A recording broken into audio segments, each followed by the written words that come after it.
جب وہ دونوں گھر پہنچے تو بارش کافی تیز ہو چکی تھی۔ روحان غور سے اس ٹاؤن کو دیکھ رہا تھا جس کے پہلی لائن کو چھوڑ کر دوسری لائن میں سبیل کا گھر تھا۔ سبیل اس کے ماموں کا بیٹا تھا جو یہاں لندن میں لاء کی پڑھائی مکمل کرنے کے بعد اب شہر کی سٹی عدالت میں پریکٹس کر رہا تھا۔ روحان یہاں MBA کا 1 سال مکمل کرنے کے بعد آیا تھا جب وہ زندگی سے بھرپور تھا اور جلد ہی اپنی گلی یعنی لائن میں اپنی خوبصورت آواز کی وجہ سے مشہور ہو گیا تھا۔ کچھ بھی تو نہیں بدلا تھا، لندن ویسے کا ویسا تھا، لیکن وہ بدل گیا تھا سر تا پیر۔ اب ایک اداسی اس کے ارد گرد بکھرنے لگی تھی۔ سبیل نے گاڑی گھر کے اندر پورچ میں داخل کی۔ محبت کے دیوتا، آپ کا شاہی دربار آ چکا، اتر جائیں۔ سبیل کی بات پر وہ مسکرا دیا تھا اور پھر اپنے بیگ کو اٹھا کر گاڑی سے باہر نکلا۔ جیسے ہی وہ گاڑی سے باہر نکلا اسے اپنا خون جمتا محسوس ہوا تھا۔ گاڑی میں ہیٹر لگا تھا، اسے زیادہ ٹھنڈ محسوس نہیں ہوئی تھی۔ اس کے کپڑے بھیگے ہوئے تھے اور اب ٹھنڈ کا احساس ہوا تھا۔ چلیں، سبیل چابی کو انگلی پر گھماتے ہوئے پوچھ رہا تھا اور روحان اس بات میں سر ہلا کر اس کے پیچھے گھر میں داخل ہوا۔ کیا میں اندر آ سکتا ہوں؟ وہ اپنے کمرے میں آرام دہ کرسی پر آتش دان پر لگے ہیٹر کے سامنے بیٹھا تھا جب سبیل کی آواز گونجی تھی۔ روحان نے بند آنکھیں کھولیں اور مسکرا کر سبیل کی طرف دیکھا۔ تمہارا گھر ہے، جب چاہے جہاں چاہے آ جا سکتے ہو، اجازت کی ضرورت نہیں۔ نہیں، میں RJ کے کمرے میں بنا اجازت گھس نہیں سکتا۔ سبیل نے ڈرنے کی اداکاری کی۔ وہ اب روحان کے سامنے دیوار پر رکھے صوفے پر براجمان ہو چکا تھا۔ اچھا، کیا تم نے کپڑے بدل لیے؟ اسے خاموش دیکھ کر سبیل نے کہا۔ اس نے محسوس کیا تھا روحان کے چہرے پر اب ہر وقت ایک مسکان ہوتی تھی، پہلے جیسی سختی نہیں تھی اب اس کے چہرے پر، البتہ آنکھوں سے اداسی جھلکتی تھی۔ حشام نے بتایا مجھے اس لڑکی کا، سن کر بہت افسوس ہوا، لیکن خدائی کاموں میں ہم انسان دخل نہیں دے سکتے۔ ایک بات پوچھنا چاہتا ہوں، اگر تم برا نہ مانو، جب سے تمہاری کہانی سنی ہے یہ سوال ذہن میں گونج رہا ہے۔ سبیل نے کہا تھا۔ روحان نے سوالیہ نظروں سے اسے دیکھا۔ جب تم اس لڑکی سے اتنی محبت کرتے تھے تو اسے جانے کیوں دیا؟ سبیل کے سوال نے روحان کی روح کو اندر تک چھلنی کر دیا تھا۔ وہ بس تڑپ کر رہ گیا تھا۔ کچھ دیر خاموشی چھائی رہی۔ مجھے لگتا ہے میں نے غلط سوال پوچھ لیا ہے۔ سبیل نے اسے خاموش دیکھ کر معذرت کی۔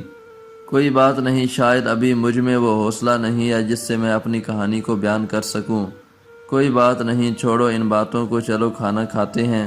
میں ملازم سے کہہ کر آیا تھا، اس نے لگا دیا ہوگا۔ سبیل ایک دم کھڑا ہوا۔ روحان کا دل نہیں چاہ رہا تھا، لیکن وہ سبیل کا دل نہیں توڑنا چاہتا تھا، اس لیے اس کے پیچھے پیچھے کمرے سے باہر نکل گیا۔ کھانا کھانے کے بعد وہ لاؤنج میں بنی کھڑکی میں آ گیا تھا جو باہر لان میں کھلتی تھی۔ سبیل اپنے کمرے میں چلا گیا تھا، اسے آفس کا کام کرنا تھا۔ روحان نے جیسے ہی کھڑکی کھولی تو ایک ٹھنڈی ہوا کا جھونکا اس کے چہرے سے ٹکرایا تھا جو اسے اندر تک سرشار کر گیا تھا۔ یہ تازہ ہوا بھی قدرت کی کتنی بڑی نعمت ہے جو انسان کو ایک پل کے لیے مسکرانے پر مجبور کر دیتی ہے۔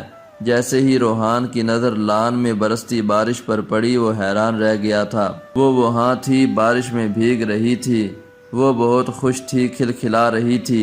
اس کی ہنسی سے فضا میں ایک عجیب سا جلد رنگ پیدا ہو رہا تھا۔ وہ محبت یا عشق کے اس حصے میں داخل ہو گیا تھا جہاں محبوب کا نظروں کے سامنے ہونا یا نہ ہونا کوئی اہمیت نہیں رکھتا۔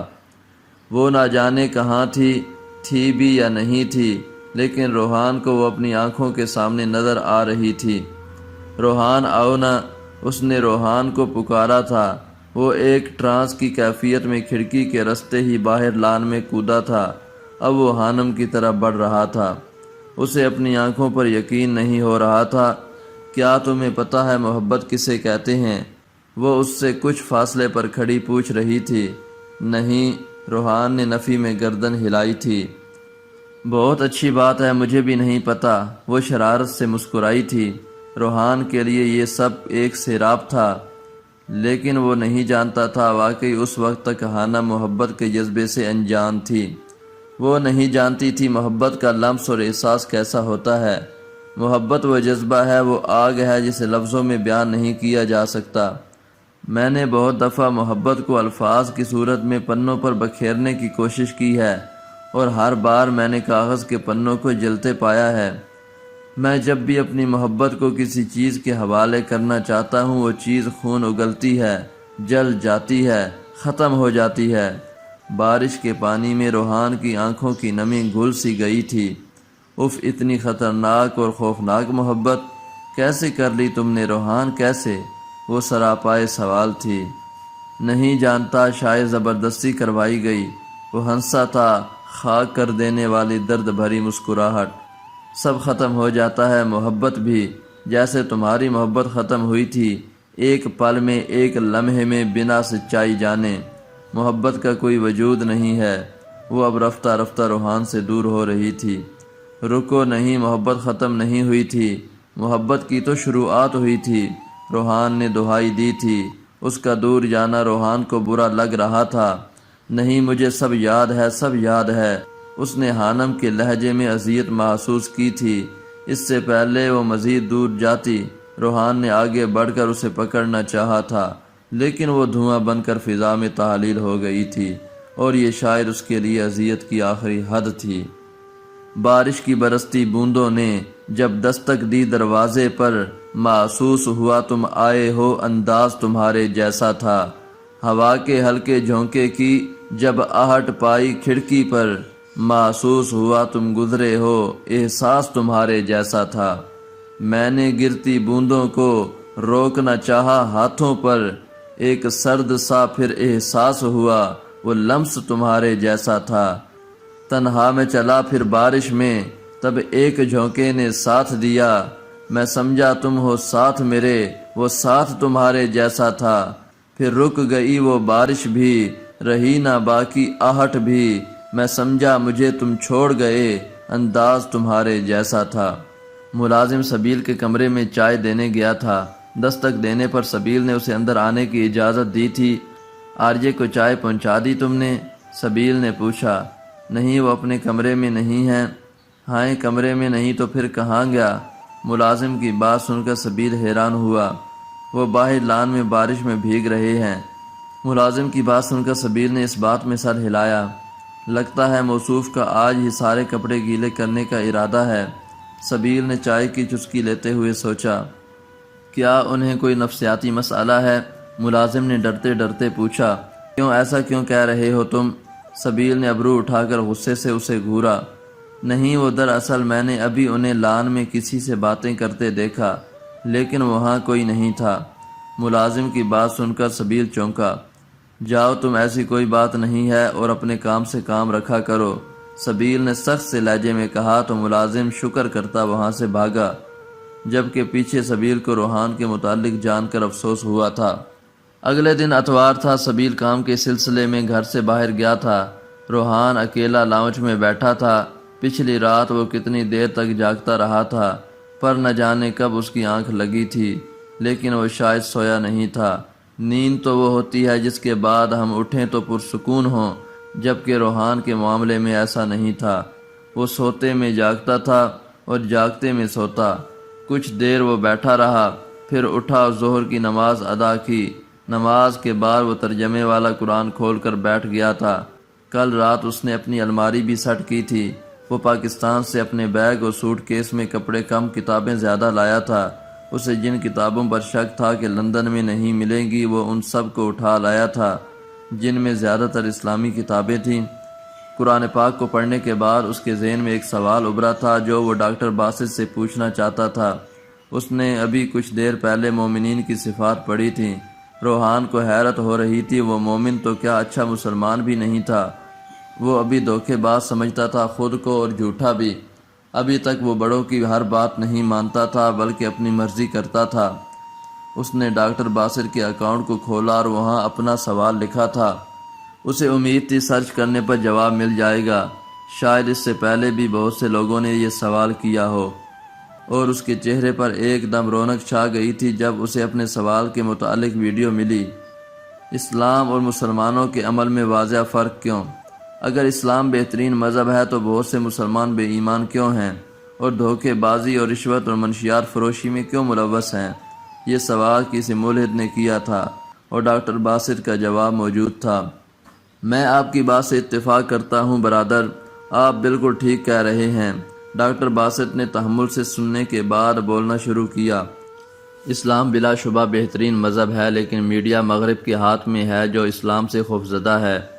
میڈیا مسلسل اسلام کے خلاف خبریں نشر کرتا اور وہ اسلام کے بارے میں غلط معلومات پہنچاتا ہے۔ وہ اسلام کے بارے میں غلط تاثر پیش کرتا ہے، غلط حوالے دیتا ہے اور واقعات کو بڑھا چڑھا کر بیان کرتا ہے۔ جب کسی جگہ کوئی بم پھٹتا ہے تو بغیر کسی ثبوت کے سب سے پہلے مسلمانوں پر الزام لگا دیا جاتا ہے۔ وہ الزام خبروں میں سب سے زیادہ نمایاں ہوتا ہے، لیکن بعد میں جب یہ پتہ چلتا ہے کہ اس کے ذمہ دار غیر مسلم تھے تو یہ ایک غیر اہم اور غیر نمایاں خبر بن کر رہ جاتی ہے۔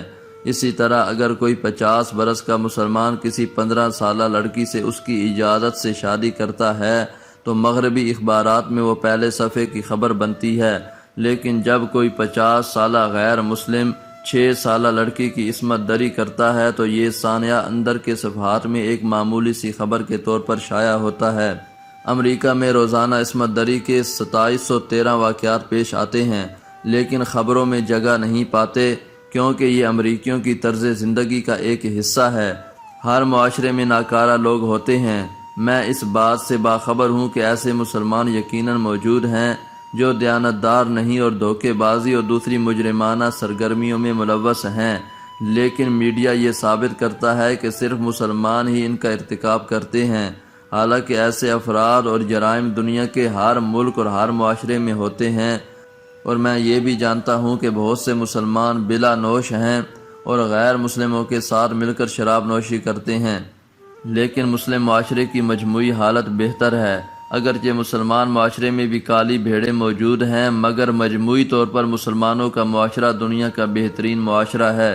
ہمارا معاشرہ دنیا کا وہ سب سے بڑا معاشرہ ہے جو شراب نوشی کے خلاف ہے، یعنی ہمارے ہاں عام مسلمان شراب نہیں پیتے۔ مجموعی طور پر ہمارا ہی معاشرہ ہے جو دنیا میں سب سے زیادہ خیرات کرتا ہے، اور جہاں تک حیا، متانت، انسانی اقدار اور اخلاقیات کا تعلق ہے، دنیا کا کوئی معاشرہ ان کی مثال پیش نہیں کر سکتا۔ بوسنیہ، عراق اور افغانستان میں مسلمان قیدیوں سے عیسائیوں کا سلوک اور برطانوی خاتون صحافی کے ساتھ طالبان کے برتاؤ میں واضح فرق صاف ظاہر ہے۔ اس بات کو میں ایک مثال سے سمجھاتا ہوں۔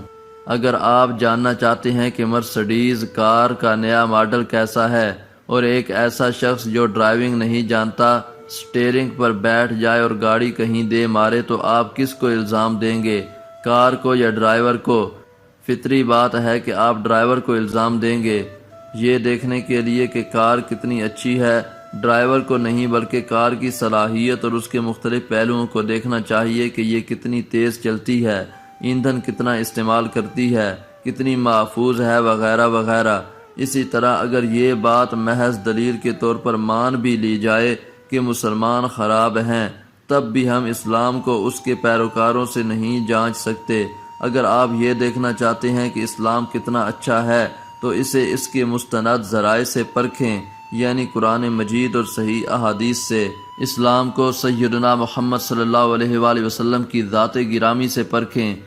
اگر آپ عملی طور پر یہ دیکھنا چاہیں کہ کار کتنی اچھی ہے تو اس کے سٹیئرنگ وہیل پر کسی ماہر ڈرائیور کو بٹھائیں۔ اسی طرح یہ دیکھنے کے لیے کہ اسلام کتنا اچھا دین ہے تو اس کا بہترین طریقہ یہ ہے کہ ہم اللہ کے آخری پیغمبر سیدنا محمد صلی اللہ علیہ وآلہ وسلم کو سامنے رکھ کر دیکھیں۔ مسلمانوں کے علاوہ بہت سے دیانتدار اور غیر متعصب غیر مسلم مورخین نے اعلانیہ کہا ہے کہ حضرت محمد صلی اللہ علیہ وآلہ وسلم بہترین انسان تھے۔ مائیکل ایچ ہارٹ نے تاریخ پر اثر انداز ہونے والے 100 انسان کے عنوان سے کتاب لکھی، جس میں سر فہرست پیغمبر اسلام محمد صلی اللہ علیہ وآلہ وسلم کا اسم گرامی ہے۔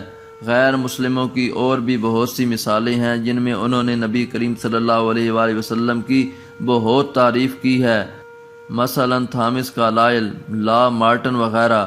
تو یہ آپ کا کہنا درست ہے، اسلام اور مسلمان کے عمل میں واضح فرق ہے، لیکن چونکہ مسلمان ایک انسان ہے جو آدم کی اولاد ہے اور غلطی اس کی فطرت میں شامل ہے، تو بہتر ہے آپ اسلام کے بہترین لوگوں کو دیکھیں، آپ کو پتہ چل جائے گا کہ اسلام کتنا مضبوط دین ہے۔ ڈاکٹر باسط خاموش ہو چکے تھے، حال تالیوں سے گونج اٹھا تھا۔ روحان سکتے کی حالت میں انہیں سن رہا تھا۔ مسلمان پرفیکٹ نہیں ہیں جبکہ اسلام پرفیکٹ ہے مسٹر آرجے، تو آپ مسلمانوں کو نہیں اسلام کو دیکھیں۔ ام حانم کے الفاظ اس کی سماعت سے ٹکرائے تھے۔ اس سوال کا جواب تو وہ 2 جملوں میں بہت پہلے دے چکی تھی۔ وہ کیوں نہیں سمجھا تھا؟ شاید ہر چیز کا ایک وقت مقرر ہے اور شاید سمجھنے کا بھی۔ ویڈیو دیکھنے کے بعد روحان جلدی سے اٹھا اور کپڑے بدلے۔ اسے النور ادارے میں جانا تھا جو ڈاکٹر باسط کا تھا۔ وہ وہاں سے تعلیم حاصل کرنا چاہتا تھا۔ سبیل گھر نہیں تھا اور نہ ہی گاڑی تھی، اور روحان نے بھی ابھی گاڑی نہیں لی تھی۔ اس نے ٹرین سے جانے کا فیصلہ کیا تھا، پتہ اسے معلوم تھا۔ تقریباً 15 منٹ بعد وہ ٹرین میں بیٹھا تھا۔ شیشے سے وہ پیچھے کی جانب بھاگتے نداروں کو دیکھ رہا تھا۔ اس کے سامنے سیٹ پر ایک لڑکا اور لڑکی بیٹھے تھے۔ تو تمہارا اپنی گرل فرینڈ سے بریک اپ کیوں ہوا؟ لڑکی نے لڑکے سے سوال کیا تھا۔ شاید وہ دونوں دوست تھے۔ تم جانتی ہو میری گرل فرینڈ بہت مذہبی قسم کی تھی۔ ایک دن وہ کہنے لگی کہ اسے خدا سے عشق ہے۔ مجھے حیرت ہوئی۔ میں نے کہا کہ تم خدا سے عشق نہیں کر سکتی، تمہاری اتنی اوقات نہیں۔ ہاں البتہ تم چاہو تو اس سے عاشق بنا سکتی ہو۔ بس اتنی سی بات تھی۔ وہ اٹھی اور چائے کا کپ میرے سر پر مار کر چلی گئی۔ لڑکے کی بات سن کر لڑکی خوب ہنسی تھی، البتہ روحان ٹھٹکا تھا۔ اسے وہ رات یاد آ گئی تھی، اس رات جب وہ حانم کو ڈھونڈتے ہوئے اس کے گھر پہنچ گیا تھا، جب وہاں پر اسے فقیر نے پلٹ جانے کو کہا تھا، لیکن روحان میں اتنی ہمت نہیں تھی۔ وہ وہیں گھٹنے زمین پر ٹکا کر بیٹھ گیا تھا۔ اس کی حالت غیر ہو رہی تھی۔ وہ ہر حالت میں حانم سے ملنا چاہتا تھا۔ ایک بات کہوں، اگر تم اس پر عمل کرو گے تو سب کچھ تمہاری منشا کے مطابق ہوگا۔ فقیر کے پر اسرار لہجے میں کہنے پر وہ چونکا تھا۔ جاؤ اور جا کر اللہ کو عاشق بنا لو۔ جب تم اسے اپنا بنا لے گا اور اس کا بن جائے گا تو سب مل جائے گا، تجھے جو ناممکن ہے سب ممکن ہو جائے گا۔ فقیر کی بات سن کر آرجے کو حیرت ہوئی تھی۔ اسے اتنا پتہ تھا کہ اللہ کو عاشق کہنا غلط تھا۔ وہ جانتا تھا اس کے گھر میں اللہ سے عشق کرنے کی باتیں کی جاتی تھیں، نہ کہ اسے عاشق بنانے کی۔ اسے فقیر پر کسی پاگل کا گمان ہوا تھا۔ سوچ کیا رہا ہے، اب جا یہاں سے، فقیر چلایا تھا، لیکن وہ الجھا سا اسے دیکھ رہا تھا۔ اس سے پہلے وہ کچھ کہتا فقیر اپنی جگہ سے اٹھا اور اس کے پاس سے گزر کر گلی میں کہیں غائب ہو گیا تھا۔ روحان کو وہ رات یاد آ گئی تھی۔ وہ فقیر کی بات کو نظر انداز کر چکا تھا، لیکن آج پھر اس کے سامنے کسی نے وہی بات کی تھی۔ اسے حیرت ہو رہی تھی۔ روحان کچھ کہنا چاہتا تھا۔ وہ اس لڑکے سے پوچھنا چاہتا تھا کہ اللہ سے عشق کیوں نہیں کیا جا سکتا، لیکن شاید اس کا اسٹیشن آ گیا تھا اور وہ دونوں اتر گئے۔ روحان الجھ کر رہ گیا تھا۔ وہ النور سکول پہنچ چکا تھا۔ گیٹ پر گارڈ نے اس کا شناختی کارڈ چیک کیا تھا اور پھر اسے اندر جانے کی اجازت دے دی تھی۔ یہ ادارہ بہت خوبصورت تھا، بہت بڑا تھا اور بہت خوبصورتی سے سجایا گیا تھا۔ وہ نفاست سے قدم اٹھاتا ریسیپشن کی طرف بڑھا تھا۔ ریسیپشن پر ایک لڑکا بیٹھا تھا جو شاید مغرب کا ہی رہنے والا تھا۔ السلام علیکم ورحمۃ اللہ وبرکاتہ۔ اس سے پہلے روحان کچھ کہتا اس لڑکے نے روحان کو سلام کیا تھا، جس کا جواب روحان نے حیران ہوتے ہوئے دیا تھا۔ جی آپ کا نام؟ لڑکے نے پوچھا تھا۔ یقیناً وہ مسلمان تھا۔ روحان جبیل۔ ڈاکٹر صاحب نے بتا دیا تھا کہ ان کا بیٹا آئے گا اس جگہ پر، اس کا خاص خیال رکھنا ہے۔ وہ لڑکا کہتا ہوا روحان کے گلے لگ گیا، جبکہ روحان تو حیرت سے کھنک کھڑا تھا۔ اسے یقین نہیں آ رہا تھا کہ ڈاکٹر باسط اسے اپنا بیٹا مانتا تھا۔ شدت جذبات سے اس کی آنکھیں نم ہوئیں۔ اس سے پہلے وہ کچھ کہتا وہ لڑکا اسے لے کر ایک کمرے کی طرف بڑھ گیا تھا۔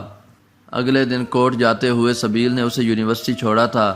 بیسٹ آف لک، محبت کے دیوتا اور یہاں محبت کی دیویوں سے بچ کر رہنا، وہ شرارت سے کہتا گاڑی بھگا کر لے گیا تھا، جبکہ روحان اس کی شرارت پر مسکرا کر رہ گیا تھا۔ وہ ایک گہری سانس لے کر یونیورسٹی میں داخل ہوا تھا۔ کچھ دیر آوارہ گردی کرنے کے بعد اسے اپنا ڈپارٹمنٹ مل گیا تھا۔ یہاں کا ماحول بالکل ویسا ہی تھا جیسا ایک یونیورسٹی کا ہوتا ہے۔ ہر طرف کیا کہے زندگی سے بھرپور سٹوڈنٹس، شرارتیں کرتے ہوئے کچھ ٹین ایج۔ وہ سب دیکھ کر بس ہلکا سا مسکرا دیا تھا۔ اسے مکی سے ساتھ گزارے اپنے دن یاد آ گئے تھے۔ پہلے لیکچر میں کیا پڑھایا گیا تھا اسے کچھ خاص سمجھ نہیں آئی تھی۔ اس کا دماغ کل والے سوال پر اٹکا تھا۔ وہ جلد از جلد ڈاکٹر باسط سے بات کرنا چاہتا تھا۔ پہلا لیکچر کب ختم ہوا، پروفیسر کب کلاس سے گیا، اسے کچھ خبر نہیں تھی۔ وہ تب چونکا جب دوسرا پروفیسر کلاس میں داخل ہوا۔ روحان کلاسز شروع ہونے کے بعد ایک ہفتہ لیٹ آیا تھا۔ سب کا تعارف یقیناً ہو چکا تھا، اسے وہاں ابھی تک کوئی نہیں جانتا تھا۔ ہے یو کہاں گم ہو؟ پروفیسر نے اسے گہری سوچ میں غرق دیکھ کر پوچھا۔ شاید پروفیسر کافی تیز نظر تھے۔ یس پروفیسر، وہ چونک کر سیدھا ہوا۔ کیا نام ہے تمہارا؟ وہ اب پوچھ رہے تھے۔ روحان جبیل، روحان نے کھڑے ہوتے ہوئے بتایا۔ پروفیسر کے چہرے پر حیرت پھیل گئی تھی۔ کیا تم سچ میں وہی ہو، ہمیشہ سے گولڈ میڈل حاصل کرنے والے، غیر معمولی صلاحیتوں کے مالک؟ وہ حیرت سے پوچھ رہے تھے۔ جی۔ روحان کو سمجھ نہیں آ رہی تھی وہ اتنے حیران کیوں ہو رہے تھے۔ میں نے تمہاری فائل دیکھی تھی اور تب ہی تمہیں اس یونیورسٹی میں ایڈمیشن کے لیے اوکے کیا تھا، لیکن شک تھا کہ شاید ایڈمن آفس والے تمہیں ریجیکٹ نہ کر دیں۔ ویل، میں ہوں پروفیسر جسٹن، یہاں کا ایچ او ڈی، اور مجھے تم سے مل کر اچھا لگا۔ پروفیسر کے اس کی تعریف کرنے پر کلاس میں ہلچل سی مچ گئی تھی۔ اسٹوڈنٹس پیچھے مڑ مڑ کر اسے دیکھ رہے تھے۔ Thank you so much professor, Rohan نے بس اتنا ہی کہا تھا، اور پروفیسر جسٹن اسے گہری نگاہ سے دیکھ کر رہ گیا تھا، البتہ چہرے پر مسکراہٹ پھیلی تھی۔ کلاس کے بعد وہ لان میں بنے بینچ پر آ کر بیٹھ گیا تھا۔ موسم خوشگوار تھا۔ لان کے بیچوں بیچ ایک خوبصورت سا فوارہ تھا جس پر پرندوں کا ہجوم تھا جو وہاں سے پانی پی رہے تھے۔ ان کی چہچہاہٹ کانوں کو بھلی محسوس ہو رہی تھی۔ روحان نے کچھ سوچتے ہوئے ڈاکٹر باسر کا نمبر ملایا تھا۔ 2-3 بیل جانے کے بعد اس کی کال ریسیو کر لی گئی تھی۔ مجھے کچھ پوچھنا ہے آپ سے ڈاکٹر۔ جی ضرور پوچھو، تم میرے سب سے زیادہ سوال کرنے والے شاگرد ہو۔ وہ مسکرائے تھے۔ روحان کے چہرے پر بھی مسکراہٹ پھیلی۔ اللہ سے عشق کیوں نہیں کیا جا سکتا؟ میں نے ایک فقیر کے منہ سے سنا تھا کہ اللہ کو عاشق بنا لو، اس سے عشق کرنا انسان کے بس کی بات نہیں۔ اس کی کیا وجہ ہے؟ روحان کی بات سن کر ڈاکٹر باسط مسکرائے تھے۔ مجھے یہ بتاؤ کہ عاشق کون ہوتا ہے؟ عاشق وہ جو محبوب کے کہنے پر چلے، اس کا خاص خیال رکھے، جو محبوب کرے وہ وہی کرے۔ محبوب بھوکا ہو اور کچھ نہ کھائے تو وہ بھی بھوکا رہے۔ روحان نے اپنی طرف سے ایک عاشق کی خصوصیات بیان کر دی تھیں۔ بالکل، تو مجھے بتاؤ کہ اگر تم اللہ سے عشق کرنا چاہو تو ان سب خصوصیات پر پورا اتر سکتے ہو؟ اللہ کو اونگ نہیں آتی، کیا تم اس کے لیے ساری زندگی جاگ سکتے ہو؟ اللہ تمہیں ہر وقت دھیان میں رکھتا ہے، کیا تم اسے ہر وقت دھیان میں رکھ سکتے ہو؟ اللہ تمہارے دل کے راز جانتا ہے، کیا تم اللہ کو اتنا جان سکتے ہو؟ اللہ تمہیں بہت سی نعمتیں عطا کرتا ہے، تم اللہ کو کیا دے سکتے ہو؟ ڈاکٹر باسط کے سوالوں نے روحان کو ٹھٹکنے پر مجبور کیا تھا۔ عاشق کا درجہ بہت بڑا ہے جس پر صرف اللہ ہی پورا اتر سکتا ہے۔ وہ ان سب خصوصیات پر پورا اترتا ہے جو ایک انسان کے بس کی بات نہیں۔ اس لیے جو فقیر نے کہا وہ اس نے اپنی طرف سے ٹھیک کہا تھا۔ انسان تو بس اللہ کے احکام مان کر اسے اپنا کر اس کا محبوب بندہ بن سکتا ہے۔ وہ کبھی بھی عشق کے تقاضوں پر پورا نہیں اتر سکتا، وہ کبھی عاشق نہیں بن سکتا۔ ڈاکٹر باسر خاموش ہو چکے تھے اور روحان ایک سکتے سے باہر آیا تھا۔ بات تو ٹھیک کہی تھی ڈاکٹر باسط نے۔ یقیناً وہ فقیر اور وہ لڑکا اس راز کو جان گیا تھا کہ انسان عشق کے تقاضوں پر پورا نہیں اتر سکتا۔ یہ ایک بہت مشکل کام ہے۔ شاید دنیا میں کچھ ایسے لوگ گزرے ہوں جنہوں نے اللہ سے عشق کیا ہو۔ یہ ایک عام انسان کے بس کی بات نہیں تھی۔ وہ ابھی اسی سوچ میں غرق تھا جب ایک ادھیڑ عمر آدمی اس کے پاس آ کر بیٹھ گیا تھا۔ لگتا ہے کوئی اہم راز پایا ہے، تبھی چہرہ اتنا چمک رہا ہے، اس آدمی نے کہا تھا۔ روحان نے چونک کر اسے دیکھا۔